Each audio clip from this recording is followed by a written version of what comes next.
Seigneur, nous voulons te dire merci pour cette soirée encore. Nous te rendons grâce parce que si nous sommes là, c'est toi qui as voulu. Seigneur, Dieu merci pour le souffle de vie. Et Seigneur, nous voulons te laisser pour ce moment, Seigneur. Sois le maître parce que c'est toi qui nous as promis que là où deux, trois sont venus à ton nom, tu es là. Au milieu de nous, sommes plus que deux ou trois, Seigneur. Nous croyons à ta présence, Seigneur Dieu.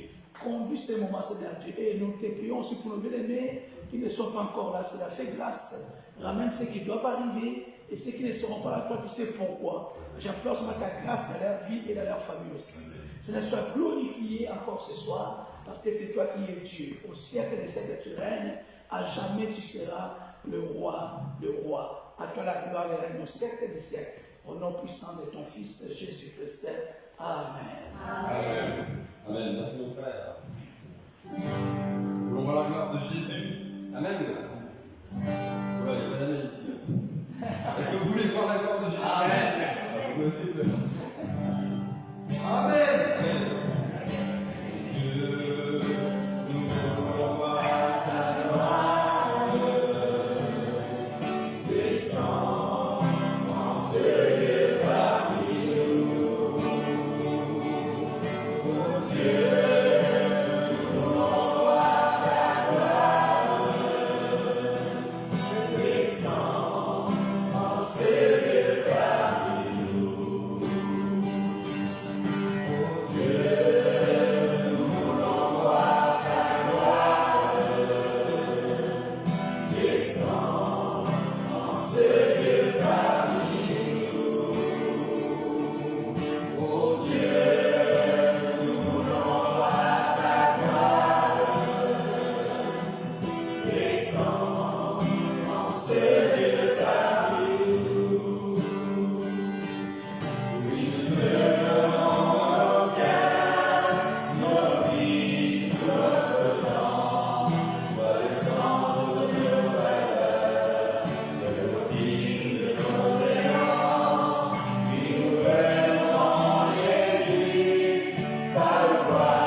Si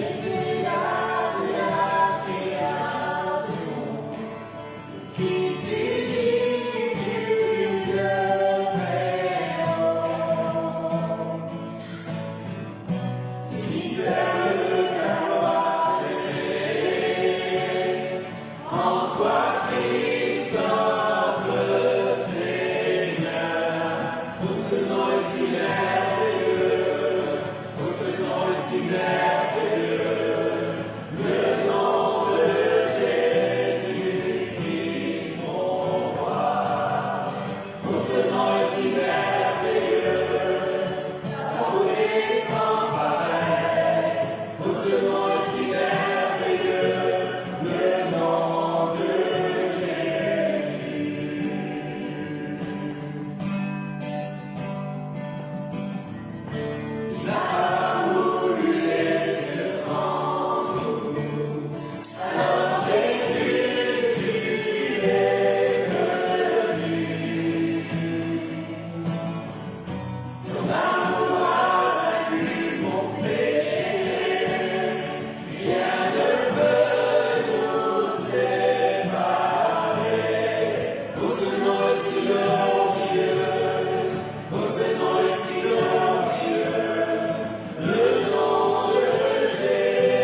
Puissance,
chante, ça veut faire un peu s'approcher doucement.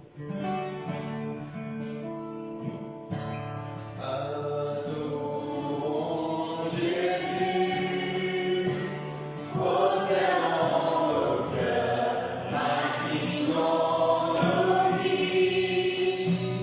Il est le Sauveur, amour infini. Adorons Jésus.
Seigneur Jésus.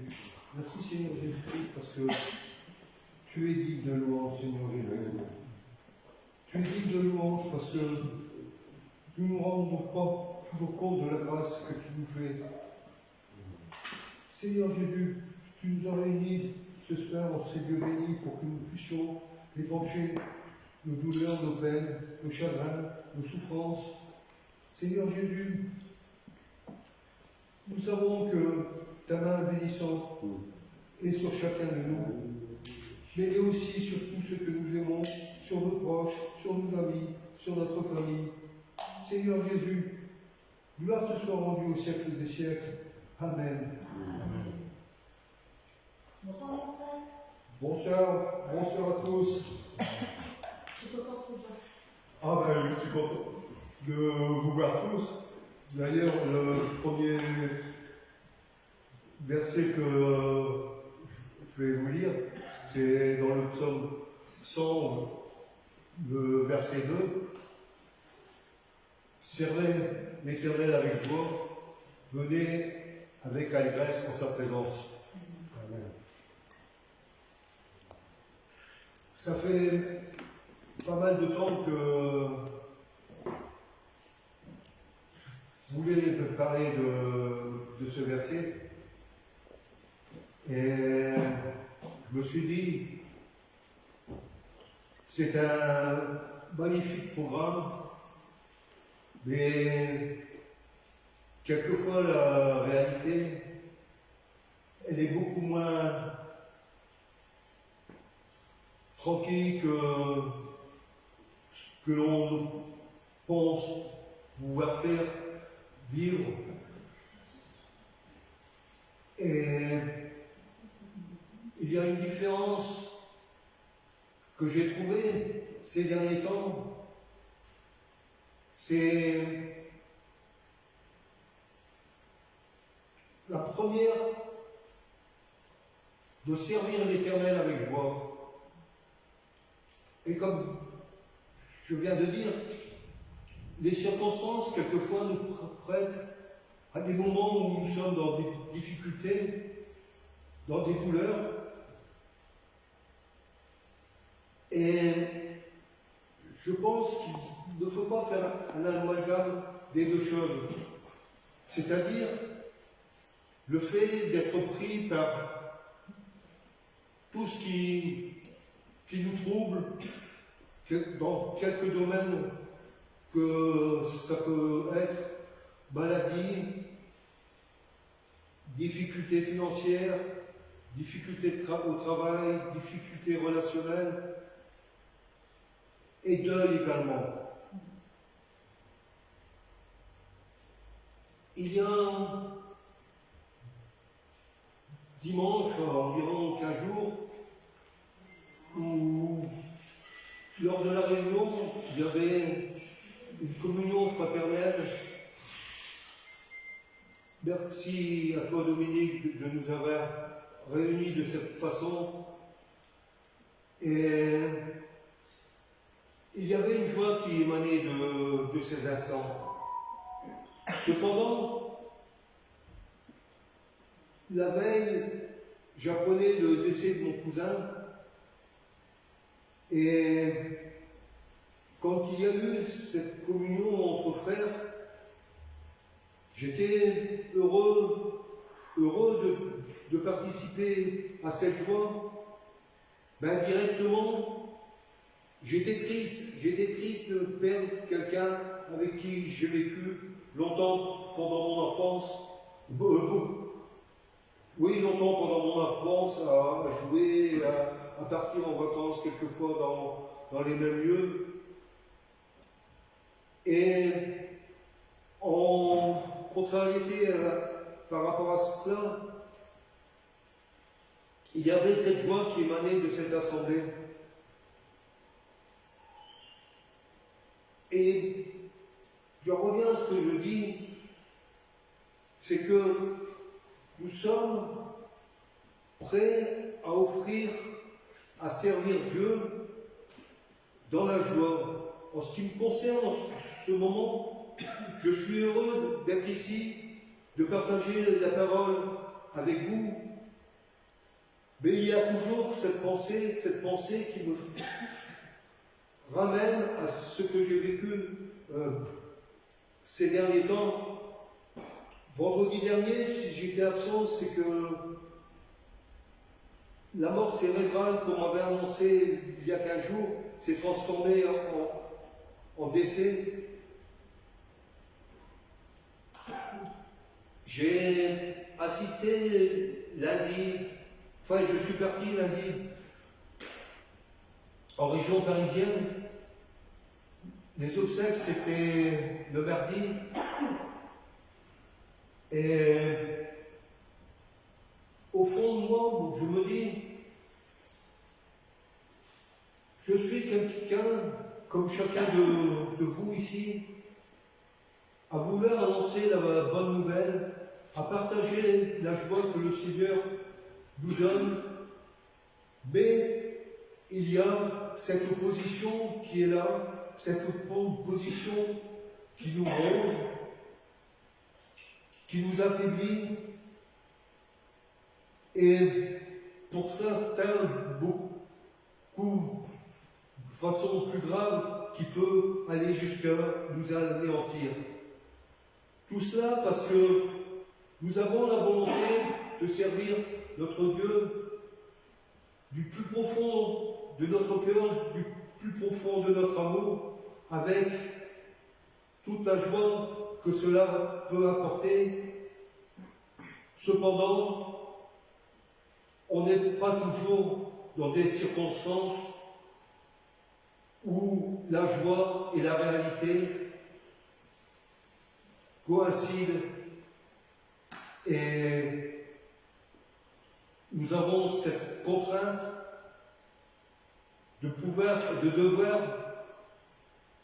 faire cette différenciation entre l'instant présent qui nous préoccupe et cet autre instant qui nous amène à nous réjouir parce que nous avons connu l'amour, la miséricorde, la paix dans notre Seigneur. Dans 2 Corinthiens 8, du verset 9 à 15, car vous connaissez la grâce du Seigneur notre Jésus. Excusez-moi. Car vous connaissez la grâce de notre Seigneur Jésus-Christ, qui pour vous s'est fait pauvre, de riche qu'il était, afin que par sa pauvreté vous fussiez enrichis. C'est un avis que je donne là-dessus, car cela vous convient à vous qui non seulement avez commencé à agir, mais qui avez eu la volonté dès l'année dernière. Achevez donc maintenant d'agir afin que l'accomplissement selon vos moyens réponde à l'empressement que vous avez mis à vous faire. La bonne volonté, quand elle existe, est agréable en raison de ce qu'elle peut avoir à sa disposition et non de ce qu'elle n'a pas. Car il s'agit non de vous exposer à la détresse pour soulager les autres, mais de suivre une règle d'égalité dans la circonstance présente, notre superflu pourvoira à leurs besoins, afin que leur superflu parvienne pareillement au vôtre, en sorte qu'il y ait égalité, selon qu'il est écrit, celui qui avait ramassé beaucoup n'avait rien de trop, et celui qui avait ramassé peu n'en manquait pas. Certes, ce passage fait allusion à l'échange matériel. Je n'ai pas étudié la situation, mais les églises à cette époque-là faisaient des échanges pour aider d'autres églises qui étaient démunies. Je ne sais pas dans quel sens, si c'était des Corinthiens vis-à-vis des... Mais peu importe, il y avait cette volonté d'aider d'autres églises qui étaient plus dans le besoin. Mais on peut sortir aussi de cette notion matérielle et en venir à une question où aider n'est pas simplement dans le but de l'argent, mais aussi dans le but d'aider l'autre dans ses besoins moraux, psychiques, spirituels. Et quand je parlais de cette joie qui est donnée, Dieu ne nous demande pas de surpasser nos capacités. Dieu nous demande simplement d'agir et d'agir avec nos possibilités, nos moyens. Il n'exige rien de ce qui nous serait impossible. L'impossible, c'est Dieu qui le résout. Nous avons le devoir de travailler dans ce qui est possible, c'est-à-dire encourager, aider, sourire, apporter du bien à tout à chacun. Quand il y a eu ces obsèques le mardi, on peut tous imaginer comment on peut se trouver devant une situation telle qu'elle était à ce moment-là. Et il y a eu quelque chose qui a fait que ma tristesse, non pas qu'elle s'est transformée en joie, mais il y a une joie qui m'est arrivée. C'est celle qu'on m'a demandé d'apporter la parole de Dieu. Bref, je l'ai fait d'une manière assez succincte, très courte, mais la chose qui m'a fait le plus plaisir, c'est qu'il y avait eu une demande qui a été faite. Et s'il y a eu une demande qui a été faite de la part de mon cousin, c'est qu'il y a une soif quelque part chez l'être humain qui, pour nous, on pourrait considérer qu'il n'est pas converti, qu'il n'est pas à Dieu. Et je me dirais sous quels critères nous pouvons affirmer ça. Parce que celui qui recherche, trouve, demandez et il vous sera donné. Même dans cette manière simple de demander à ce qu'on accompagne son frère pas dans les derniers instants, mais les derniers instants où il était présent dans son cercueil, et avoir recours pour la consolation à la parole de Dieu. Dans mon chagrin, quelque part, j'étais réconforté.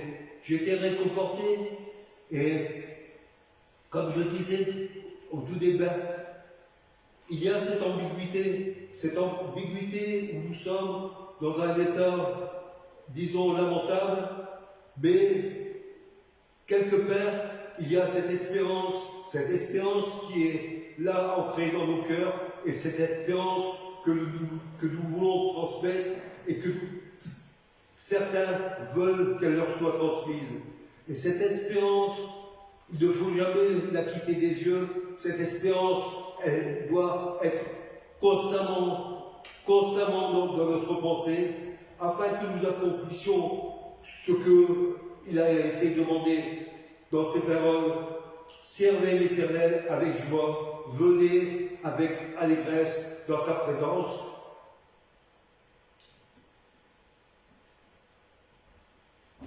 Dans Galates 5, verset 22,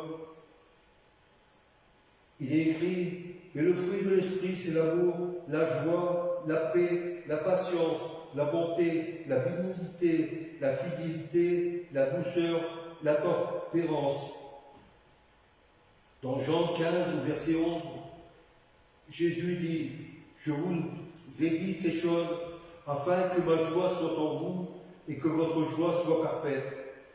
C'est ici mon commandement, aimez-vous les uns les autres comme je vous ai aimés. C'est le but de chacun de nous, c'est le but de notre existence, c'est le but d'aimer. Comment pouvons-nous transmettre un message si derrière tout cela, il n'y a pas d'amour? Dieu est amour. Si on veut communiquer cet amour, il est impératif pour nous de nous aimer.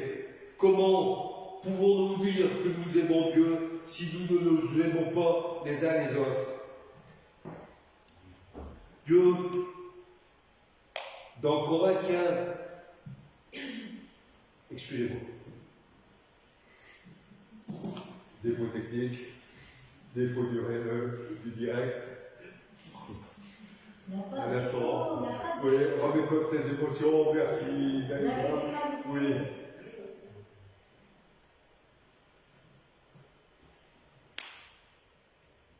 Dans 2 Corinthiens 5, du verset 14 à 20, car l'amour de Christ nous presse parce que nous estimons que si un seul est mort pour tous, tous donc sont morts, et qu'il est mort pour tous afin que tous vivent, et qu'il est mort pour tous afin que ceux qui vivent ne vivent plus pour eux-mêmes, mais pour celui qui est mort et ressuscité pour eux. Ainsi, dès maintenant, nous ne connaissons personne selon la chair, et si nous avons connu Christ selon la chair, maintenant nous ne connaissons plus de cette manière. Si quelqu'un est en Christ, il est une nouvelle créature, les choses anciennes sont passées, voici toutes choses sont devenues nouvelles. Et tout cela vient de Dieu, qui nous a réconciliés avec lui par Christ et qui nous a donné le ministère de la réconciliation. Car Dieu était en Christ, réconciliant le monde avec lui-même, en n'imputant point aux hommes leur offense, et il a mis en nous la parole de la réconciliation. Nous faisons donc les fonctions d'ambassadeurs pour Christ, comme si Dieu exhortait par nous. Nous vous en supplions au nom du Christ, soyez réconciliés avec Dieu. Celui qui n'a pas connu le péché, il a fait devenir péché pour nous, afin que nous devenions en lui justice de Dieu. Je voudrais en venir à 2 petits versets, afin que ceux qui vivent ne vivent plus pour eux-mêmes, mais pour celui qui est mort et ressuscité. Je suis convaincu que chacun de nous, à l'heure actuelle, ne vit plus pour soi-même, mais vit pour Dieu. D'une manière différente, chacun a sa propre existence, chacun apporte à Dieu ce qu'il a à lui offrir. Et Dieu nous demande toutefois une chose, et nous devrions en être convaincus, et nous le sommes. Nous faisons donc maintenant fonction d'ambassadeur pour Christ, comme Dieu exhortait pour nous. C'est un rôle essentiel que nous avons, c'est un rôle essentiel que la parole que nous connaissons, la grâce que nous avons connue, elle soit répandue. Que serions-nous ici, assis sur notre chaise, à prier pour nos propres difficultés? Ce serait bien parce que nous avons des besoins. Mais sortis de là, notre vie serait altérée si nous nous soucions que de nos problèmes, de nos difficultés, et si nous n'allons pas voir plus loin, là où il y a des douleurs, des guerres à l'heure actuelle, des crises économiques, toutes sortes de... Alors, notre rôle de chrétien serait bien réduit à peu de choses. Dans 2 Pierre 1, du verset 1 à 8, Simon Pierre, serviteur et apôtre de Jésus-Christ, à ceux qui ont reçu en partage une foi du même prix que la nôtre, par la justice de notre Dieu et du Sauveur Jésus-Christ, que la grâce et la paix nous soient multipliées par la connaissance de Dieu et de Jésus-Christ notre Seigneur. Comme sa divine puissance nous a donné tout ce qui contribue à la vie et à la piété au moyen de la connaissance de celui qui nous a appelés par sa propre gloire et par sa vertu, lesquels nous assurent de sa part les plus grandes et les plus précieuses promesses, afin que par elles vous deveniez participants de la nature divine en fuyant la corruption qui existe dans le monde par la convoitise. À cause de cela même, faites tous vos efforts pour joindre à votre foi la vertu, à la vertu la science, à la science la tempérance, à la tempérance la patience, à la patience la piété, à la piété l'amour fraternel, à l'amour fraternel la charité.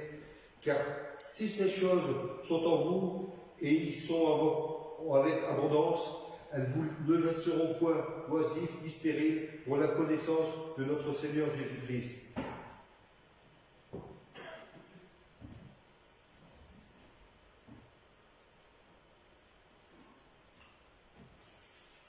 Ces paroles résument un peu ce que je viens de dire auparavant. C'est que nous avons un rôle à jouer. Un rôle à jouer autour de nous. Ce n'est pas toujours facile. Il y a des circonstances qui font que quelquefois le milieu dans lequel nous agissons est réceptif. Bien souvent, il est beaucoup moins, mais cela ne doit pas nous empêcher d'agir. Et en rapport avec ça, Dieu nous encourage. Dieu nous encourage parce qu'il ne nous laisse pas sans espérance, parce qu'il est écrit au verset 4, lesquels nous assurent de sa part les plus grandes et les plus précieuses promesses. Quel merveilleux message que nous avons là, quelle merveilleuse pensée, quel merveilleux plan que Dieu nous donne. Avoir les plus grandes promesses que la parole de Dieu nous apporte. Et j'en ai pas fait la liste parce que si j'en faisais la liste, il faudrait plus d'une demi-heure ou d'un quart d'heure de parole pour en faire tout l'état des lieux. Mais Dieu fait des promesses merveilleuses et face à ces promesses merveilleuses qu'il nous fait, nous devons lui rendre un minimum de reconnaissance et aussi, je dirais, peut-être le mot n'est pas approprié, mais de travail pour lui en fait. Nous avons à ne pas rester oisifs comme il est dit, mais à apporter aux autres ce que Dieu nous a apporté à nous-mêmes.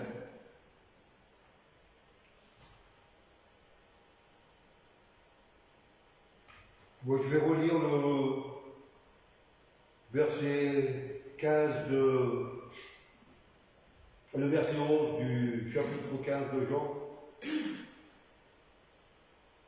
Je l'ai mis à la fin, je l'ai mis en plein milieu, s'il est à la fin, autant le lire, parce que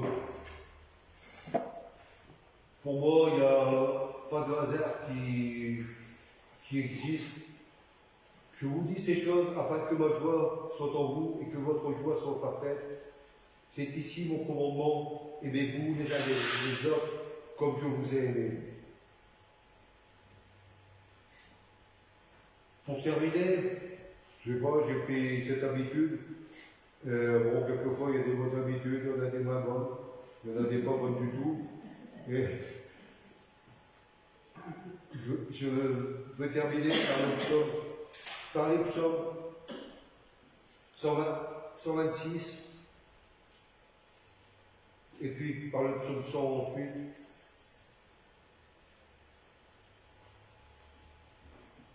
Cantique des degrés. Quand l'Éternel ramena ses captifs de Sion, nous étions comme ceux qui font un rêve. Alors notre bouche était remplie de cris de joie et notre langue de chants d'allégresse. Alors on disait parmi les nations, l'Éternel a fait pour nous de grandes choses. L'Éternel a fait pour nous de grandes choses. Nous sommes dans la joie. L'Éternel ramène nos captifs comme des ruisseaux dans le midi. Ceux qui sèment avec larmes moissonneront avec chant d'allégresse. Celui qui marche en pleurant quand il porte la semence revient avec allégresse quand il porte ses germes. Et au psaume 100,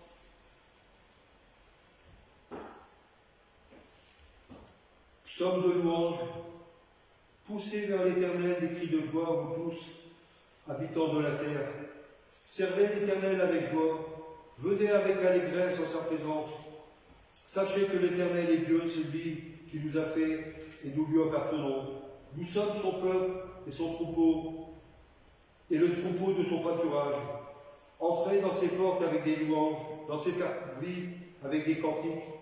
Célébrez-le, bénissez son nom, car l'Éternel est bon, sa bonté durera toujours, et sa fidélité de génération en génération. L'Éternel est bon, sa bonté durera toujours, et sa fidélité de génération en génération. Servez à l'Éternel avec joie, parce que, comme on l'a déjà dit, bien des fois, si vous vous occupez des affaires de Dieu, Dieu s'occupera des autres. Alors, si vous avez des problèmes, si j'ai des problèmes, que je m'occupe, que vous vous occupiez des affaires de Dieu avec joie, parce que c'est toujours avec joie que nous devons de nous en occuper, même si quelquefois notre cœur est attristé par des événements qui nous entourent.